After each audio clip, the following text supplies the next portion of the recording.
Assalamualaikum warahmatullahi wabarakatuh. Kita masuk materi di pertemuan ke-6, yaitu tentang vektor. Ya, kita pahami dulu apa itu konsep vektor, ya. Nah, sebelum menjelaskan terkait vektor, kita samakan dulu persepsi di sini ya, bahwa besaran itu dibagi dua. Ya, ada yang namanya besaran skalar, yaitu besaran yang dia hanya mempunyai besar. Hanya ada parameter besarnya saja. Contohnya itu panjang, suhu, jarak, massa, luas, dan lain-lain ya. Panjang satuannya bisa meter, sentimeter, dan lain sebagainya. Suhu bisa Celsius, Reaumur, Fahrenheit. Kemudian jarak juga bisa meter, kilometer, dan lain sebagainya. Massa bisa gram, kilogram, ton. Luas bisa meter persegi, sentimeter persegi, dan lain sebagainya gitu ya. Nah, besaran-besaran ini hanya memiliki besar ya, hanya ada parameter ukurnya saja, tapi dia tidak memiliki arah. Yang kedua adalah vektor, yaitu besaran yang mempunyai besar dan arah atau direction gitu ya. Contohnya ada kecepatan, percepatan, dan perpindahan. Di mana kecepatan itu kan kita bisa lihat ya, kecepatan motor gitu dari perjalanan dari rumah ke kampus berapa kilometer per jam gitu kan, terjadi perpindahan dan itu ada arahnya menuju kampus gitu ya. Begitu juga dengan percepatan perpindahan gaya. Ada gaya gravitasi, gaya tarik bumi, apa segala sesuatu yang dilempar maka akan jatuh ke bawah, mengarah, ada arahnya ya. Maka segala sesuatu dari besaran yang memiliki arah itu dinamakan dengan vektor ya. Yang perlu digarisbawahi, vektor itu memiliki arah ya. Nah, jadi vektor adalah segmen garis yang memiliki arah di mana ada titik awal dan ada titik akhir. Nah, notasinya seperti ini ya. Vektor A, vektor B, vektor AB, vektor A, vektor B gitu ya. Di sini lihat teman-teman ada tanda arahnya gitu ya. Nah, vektor memiliki elemen yang dinotasikan dengan ini ya, A garis, A topi, atau A dicetak tebal ya. Nah, teman-teman perhatikan gambar ini, ada titik A, B, C, D gitu ya. Ketika A menuju B, kita sebut dengan vektor AB ya. Ketika A menuju C, kita sebut dengan vektor AC. Ketika A menuju D, kita sebut dengan vektor AD ya. Merupakan vektor dengan A disebut titik awal, sedangkan B, C, dan D titik akhir ya. Nih, A ke B berarti A-nya awal, B-nya akhir. A ke C, A-nya awal, C-nya akhir. A ke D, A-nya awal, D-nya akhir. Vektor posisi didefinisikan sebagai vektor yang memiliki titik awalnya O ya, untuk vektor di bidang, dan titik O itu adalah 0,0 ya. Jadi vektor posisi itu selalu dimulai dari titik 0,0 ya. Bagaimana menentukan besaran arah vektor? Nah, ada 4 cara. Yang pertama adalah kita tentukan dulu titik pangkal vektor sebagai titik acuan yang kita sebut dengan titik A. Kemudian kita bikin nih garis titik-titik sebagai acuan ya. Lalu kita tentukan ujung vektor ya. Tadi kan vektor apa? Ada titik awal dan titik akhir. Nah, titik akhir ini kita tentukan ya sebagai ujung vektornya dan kita namakan titik B. Kemudian kita tarik garis dari titik A ke titik B ya, sehingga membentuk suatu sudut alfa. Vektor yang dimaksud adalah vektor AB. Nah, ini teman-teman ya. Ini kita tentukan ini titik A, ini titik B. Kemudian kita bikin garis putus-putus sebagai acuan gitu ya.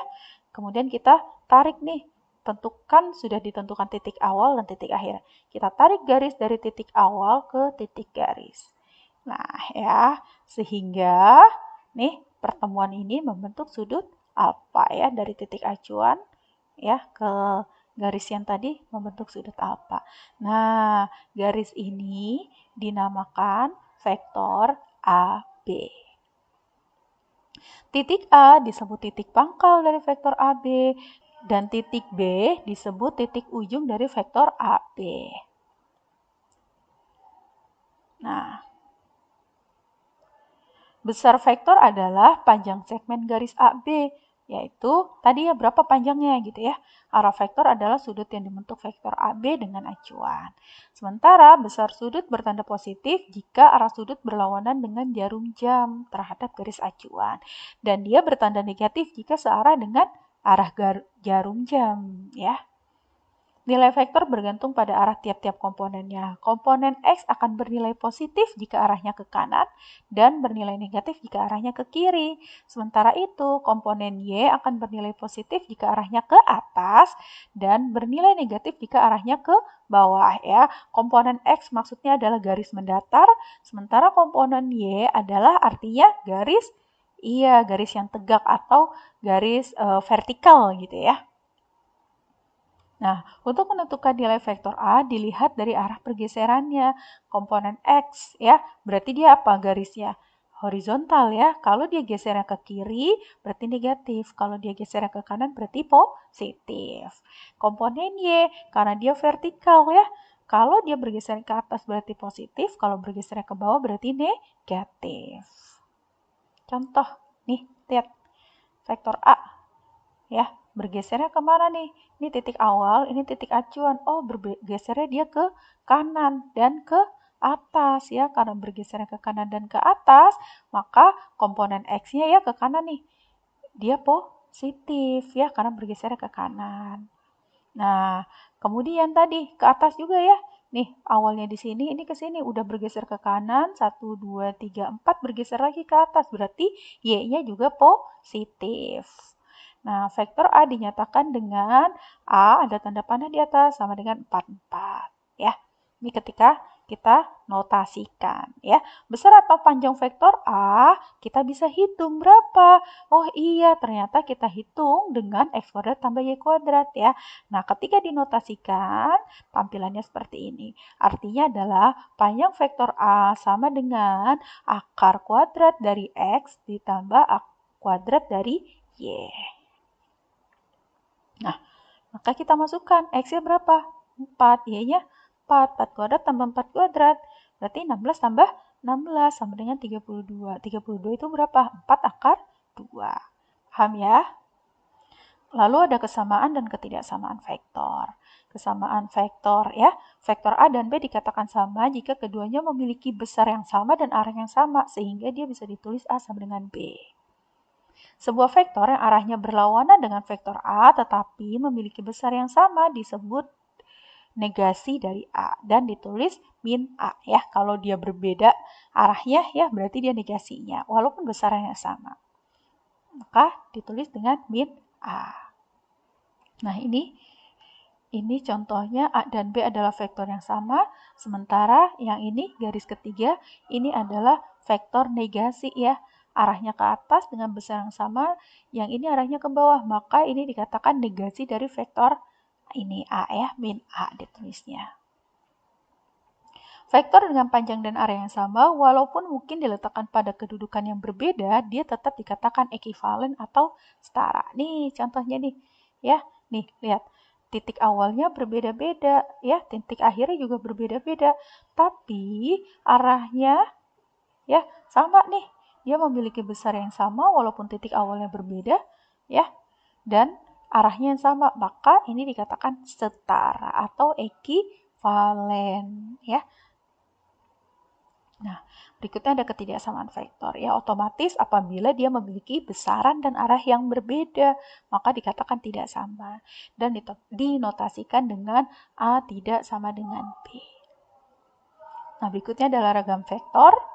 Vektor dibagi dua, yang pertama vektor bidang, yaitu vektor yang dinyatakan dengan dua sumbu koordinat X dan Y, atau vektor dua dimensi, dan disimbolkan dengan R pangkat 2. Dan yang berikutnya ada notasinya ya.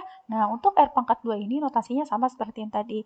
A ada garis di atas, atau ada topi, atau dicetak tebal A-nya. Ya, nih contohnya ya. A1, A2, ini dua dimensi nih, berarti dia ada dua elemen ya. Atau bisa juga ditulis dengan seperti ini, A1, A2 ya. Nah, ini juga bisa artinya A1I ditambah A2J ini ya. Nah, ada vektor bidang, ada vektor ruang ya. Vektor ruang yaitu dinyatakan dengan sumbu X, Y, Z atau disebut juga vektor 3 dimensi, sehingga dia disimbolkan dengan R pangkat 3. Vektor ruang teman-teman ternyata tidak hanya ada 3 dimensi saja, tapi dia juga bisa dinyatakan dengan lebih dari 3 dimensi. Ya, ketika dia memiliki lebih dari 3 dimensi, dia disimbolkan dengan R pangkat N. ya. Nah, nanti kita bahas di pertemuan 11. Vektor yang R pangkat N ini dinamakan vektor ruang Euclidean. Nah, ini contohnya ya untuk yang 2 dimensi, dan ini adalah contoh yang 3 dimensi. Nah, kemudian ada jenis-jenis vektor. Yang pertama ada vektor 0. Vektor 0 dia memiliki panjang 0 serta tidak memiliki arah vektor yang jelas ya. Nah, gambar vektor 0 dapat dinotasikan menggunakan angka 0 dengan tanda panah di atasnya. Sehingga lambang vektor 0 atau rumus vektor 0 dapat ditulis dengan seperti ini ya. Nah, vektor posisi, vektor yang memiliki titik awal di posisi 0, yaitu posisi 0,0 dalam grafik. Ya, sedangkan posisi titik ujungnya berada di titik A1, A2. Ya, vektor posisi tadi ya, awalnya harus 0,0, titik ujungnya bebas mau berapapun. Ya, atau titik tertentu selain titik O ya. O tadi apa? 0,0. Nah, yang ketiga adalah vektor satuan, yaitu vektor yang memiliki panjang satu satuan, ya, hanya satu gitu ya. Yang keempat adalah vektor basis. Vektor basis disebut juga sebagai vektor satuan yang tegak lurus, yang memiliki panjang satu satuan, namun arahnya searah dengan sumbu koordinat, ya. Dalam vektor dua dimensi terdapat dua vektor basis, yaitu vektor basis yang searah sumbu X, ya, ini vektor basis I 1,0. Dan vektor basis yang searah sumbu Y yaitu J 0,1. Nah, tadi ya, vektor satuan itu vektor yang memiliki panjangnya 1 ya. Gimana cara menghitung panjang tadi? X kuadrat ditambah Y kuadrat kemudian diakarkan ya. 1 kuadrat ditambah 0 kuadrat diakarkan 1 kuadrat 1, 0 kuadrat 0, 1 tambah 0, 1. Akar dari 1 adalah 1 ya. Maka ini adalah contoh dari vektor satuan yang kebetulan juga dia vektor basis untuk R2 ya. Nah, kalau di R3 berarti vektor basisnya apa? 1 0 0 0 1 0 0 0 1 ya. Intinya adalah ketika dia memiliki panjang 1. Nah, kemudian ada vektor pada bidang dan vektor pada ruang. Tadi ya, bidang itu berarti 2 dimensi, ruang itu berarti 3 dimensi. Pada vektor R2 atau vektor bidang mengenal vektor posisi. Nah, perhatikan gambar berikut. Ya, nih lihat ya, garis O ke P, nih titik awal nih 0,0, berarti ini titik posisi. Titik akhirnya 4,2. Nah, ini ya vektor P, OP ini ya disebut juga dengan vektor P ya. Dan ruas garis OR nih titik awalnya di sini 0,0 berarti dia vektor posisi dan titik akhirnya di sini 2,4 ya. Kita tarik garis ya. Nah, garis OR ini disebut juga dengan vektor R ya. Nah, kemudian vektor P ini termasuk vektor posisi. Kenapa tadi? Karena titik awalnya 0,0. Begitu juga dengan vektor R ya. Vektor R juga disebut vektor posisi karena titik awalnya adalah 0,0. Dan titik akhirnya untuk P adalah 4,2, untuk R adalah 2,4. Nih ujungnya di mana ya. Titik Q nih, titik Q ada di koordinat kartesius. Nah, ketika kita mau tarik ya dari vektor posisi ini 0,0, kita tarik ke Q dan kita kasih nama dengan vektor Q ya, maka dia juga bisa disebut sebagai vektor posisi. Nih ya, ini kan 5,5 ya. Nah, sehingga dapat dituliskan vektor-vektor posisinya yaitu P4,2, Q5,5 dan R2,4 ya. Nih, kita tarik di sini. Perhatikan gambar. Nah, pada koordinat kartesius terdapat vektor. Nih AB. Ya, lihat nih teman-teman. Ini titik 0 posisi ya. Nah, vektor A itu ada di sini ya. Kemudian vektor B ada di sini. Nah, ya, vektor A dan B ini ketika kita hubungkan dengan titik awal vektor A menuju titik akhir vektor B ya. Ini kita kasih nama dengan vektor AB. Kita lihat titiknya berapa di vektor AB ini. Oh, titiknya adalah di min 4,7. Nah, berapakah panjang dari vektor ini gitu ya. Kita lihat teman-teman posisinya. Tadi titik posisi awal dimulai dari apa? Vektor A kecil ini ya. Nah, ke B berarti ke kanan atau ke kiri? Iya, betul, ke kiri. Kita hitung berapa langkah? 1, 2, 3, 4, 5, 6, 7, 8, 9, 10 ya. Nah, ini udah sama nih, 10.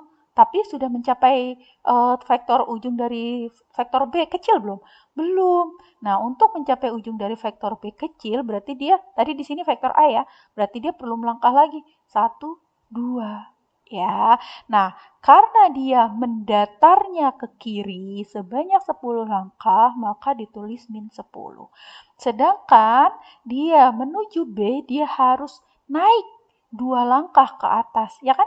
Nih, titik awalnya di sini, naik 2 langkah ke atas, 1, 2. Karena 2 langkah ke atas nilainya positif, ya. Jadi 2. Nah, di sini kita lihat, oh ternyata si vektor AB ini adalah min 10,2 atau disajikannya min 10, 2. Ya, dengan arti ke kiri 10 satuan dan ke atas 2 satuan. Nah, misal titik 0 nih ya, ke A, kita sebut vektor A. Nih, 0 ke A, kita sebut vektor A atau A kecil. Nah, karena dia bermula dari titik pangkal atau O ya, 0,0, maka dia termasuk vektor posisi. Ya, dengan titik akhirnya apa? Ujungnya. Ujungnya adalah di 6 ya. Ujungnya di 6. Nih, lihat. Kemudian garis di titik horizontalnya 6, di titik vertikalnya 5, maka ada di 6, 5 ya. Sementara titik O ya ke B kita sebut dengan vektor B kecil ya. Nih titik O ke B kita sebut dengan vektor B kecil. Dia sama-sama dimulai dari 0,0 atau titik O, maka dia bisa disebut vektor posisi. Ya, vektor posisi OB kita lihat X-nya berapa? Oh, X-nya min 4 teman-teman. Lalu berapa Y-nya? Oh, Y-nya 7. Maka OB sama dengan 4, 7 ya. Jika kita menghitung B min A, maka B min A, B itu sama dengan apa? Oh, B itu sama dengan vektor OB ya. Kemudian A sama dengan apa? Oh, sama dengan OA. Maka tinggal kita masukin min 4 dikurangin 7, min 6 dikurangin 5 sama dengan min 10, 2 ya. Ternyata jarak antara vektor A ke B itu bisa kita peroleh dengan cara B min A. Dan hasil perhitungannya kita dapat min 10, 2. Ternyata sama ya. Dengan cara manual tadi kita ngitung satu-satu ya.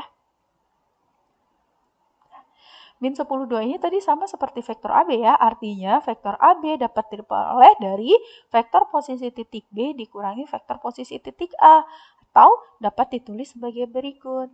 Ya, vektor AB kita dapat dari vektor posisi B dikurangi vektor posisi A. Atau vektor B dikurang vektor A. Nah, teman-teman perhatikan gambar ini ya. Vektor R ya. Nih, lihat R. Ini memiliki titik awal di 0,0 dan titik akhir di R. Sehingga OR ini bisa disebut dengan vektor R. Dan dia dinyatakan dengan apa? Nah, ini kan titik ini bisa kita lihat ya. Oh, ini dia jalan dulu nih ke kanan dari titik X. Dia jalan dulu di titik X, kemudian dia jalan lagi di titik Y. Sehingga vektor ini bisa dinyatakan dengan AB sama dengan XY.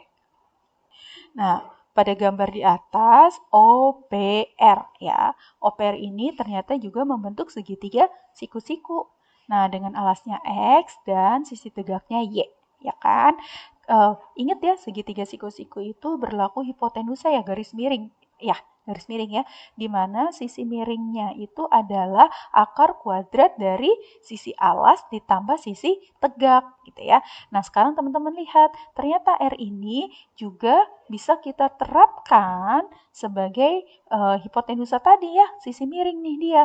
Maka R ini juga bisa kita dapatkan ya dari akar kuadrat X kuadrat ditambah Y kuadrat ya. Nah, ini juga bisa kita gunakan sebagai apa tadi? Rumus menghitung panjang vektor. Berapa ya panjangnya dari O ke R ini? Ya. Nah, contoh, kita ketahui ini ada vektor A min 34 dan B min 51. Tentukan berapakah panjang vektor A dan panjang vektor B. Tinggal kita masukin. Panjang vektor A sama dengan akar dari X kuadrat ditambah Y kuadrat. Tinggal kita masukkan min 3 kuadrat ditambah Y-nya berapa? Min 4 di kuadrat sama dengan 9 tambah 16 yaitu 25. Maka akar dari 25 adalah 5. Jadi panjangnya si vektor A adalah 5. Lalu, berapa panjang vektor B? Sama, kita cari dengan akar dari X kuadrat tambah Y kuadrat. Kita masukin X-nya min 5 dikuadratkan dan Y-nya 1 dikuadratkan. Sehingga kita dapat akar dari 26. Maka panjangnya vektor B adalah akar 26. Paham ya? Kemudian, untuk vektor pada ruang 3 dimensi atau kita sebut dengan vektor ruang, otomatis dia memiliki 3 sumbu, yaitu sumbu X, sumbu Y, dan sumbu Z. Ya. Nah, kita perhatikan gambar ini. Nih, dia ya. Sumbu X, sumbu Y, dan sumbu Z. Nah, ini P-nya nih ada di titik 3,41. Ya.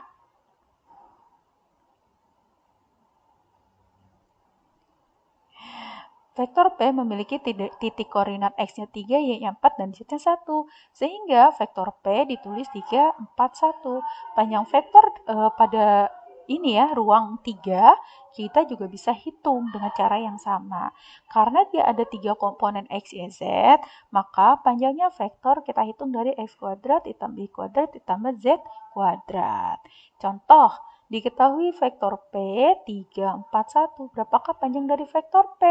Maka kita hitung. Vektor P sama dengan 3X kuadrat ditambah Y kuadrat tambah Z kuadrat. Kita masukin 3 kuadrat, 4 kuadrat, ya, 1 kuadrat. Sehingga kita dapat di sini akar 26. Jadi panjang vektor P sama dengan akar 26. Ya. Vektor bidang maupun vektor ruang, ketika kita cari berapa panjangnya, kita menggunakan rumus yang ini. Tinggal disesuaikan. Jarak antara dua buah titik pada R2, ya, misal ada A dan P. A dengan elemen A1, A2 dan B dengan elemen B1, B2 adalah dua titik di R2. Maka jarak antara A dan B bisa kita hitung dengan cara D itu jarak ya. A, B berarti jarak antara A dan B dinotasikan dengan seperti ini. Kita dapat dari B1 dikurang A1 kuadrat ditambah B2 dikurang A2 kuadrat. Nah, untuk di ruang 3 pun demikian ya. Bisa kita lihat misal A-nya adalah A1, A2, A3 dan B-nya B1, B2, B3, maka mereka itu dua titik di R3. Sehingga jaraknya bisa kita hitung dengan ya seperti ini ya. B1 dikurang A1, B2 dikurang A2, dan B3 dikurang A3. Sama ya, yang membedakan hanya komponennya. Ini ada 3 karena ruang 3 dan ini ada 2 karena ruang 2. Contoh. Hitunglah jarak titik A 11 dan B 234. Tinggal kita masukin ya. Nah, cara 1, kita pakai cara yang ini ya. B1 dikurang A1, B2 dikurang A2, B3 dikurang A3 dan masing-masing dikuadratkan lalu dijumlah. Kita masukin sehingga kita dapat hasilnya yaitu 1 kuadrat tambah 2 kuadrat tambah 3 kuadrat dan kita dapatkan hasil akhirnya adalah akar 14. Atau kita bisa menggunakan cara kedua yaitu dengan cara B dikurangi A ya. B-nya berapa? 2, 3, 4. A-nya berapa? 1, 2, 3. Tinggal kita kurangin. 2 dikurang 1, 3 dikurang 2, 4 dikurang 3. Dapatlah 1, 2, 3. Nah, tadi kita cari berapa panjang dari 1, 2, 3. Masih ingat tadi panjangnya dengan cara apa? Iya, prinsip hipotenus tadi ya. Berarti apa? 1 kuadrat ditambah 2 kuadrat tambah 3 kuadrat. Sehingga kita dapat akar 14. Sama ya? Nah, demikian materi kali ini. Semoga bisa dipahami. Terima kasih. Assalamualaikum warahmatullahi wabarakatuh.